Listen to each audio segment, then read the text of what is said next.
निकलता है बस। तो इसने पूछा कि कोई मिलने आता है क्या इनसे?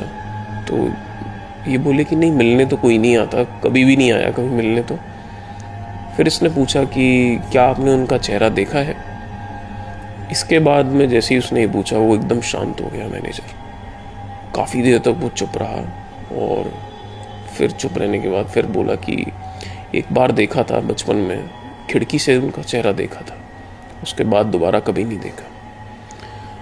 तो इसने पूछा क्यों, मतलब आपने कभी कोशिश नहीं करी कि वो कौन है क्या है? तो वो बोला क्योंकि वो उस दिन भी ऐसे ही दिखते थे जैसे आज अभी आपको दिख रहे हैं, वही पोजीशन है और वही एंगल, उसी टाइप में वो उस कमरे में थे। 1 इंच भी वो आज नहीं हिले और पहले भी नहीं हिले थे। तो ये सुनने के बाद पर उसको एक चीज़ नोटिस करी उसने मैनेजर की कि उसकी आंखें बता रही थी कि वो डर रहा है। तब भी वो डर रहा था और अब भी वो डर रहा है। तो उस रात गौरव से रहा नहीं गया। 2 बजे के समथिंग दीपक सो रहा था, तो इसने सोचा कि मैं देखता हूँ कि ये क्या है रूम नंबर 11। तो वो गौरव उठ के धीरे से बाहर गया और कमरे नंबर 11 के सामने जाकर खिड़की के पास गया ये, और इसने फ़ोन की टॉर्च जलाई। जैसे इसने फ़ोन की टॉर्च जला के अंदर मारी, वो फिगर वहीं बैठा हुआ था उसी पोजीशन में। पर इस बार उसे कुछ और दिखा, उसका चेहरा।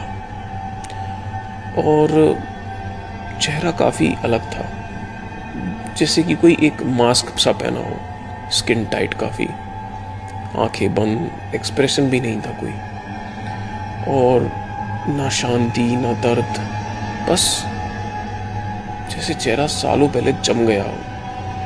तो ये देखने के बाद में वो काफ़ी सोच में पड़ गया कि ये क्या है। फिर जब गौरव ने नीचे देखा झुककर, तो उसके पैर हवा में थे, वो ज़मीन को टच नहीं कर रहे थे और बैठा नहीं था।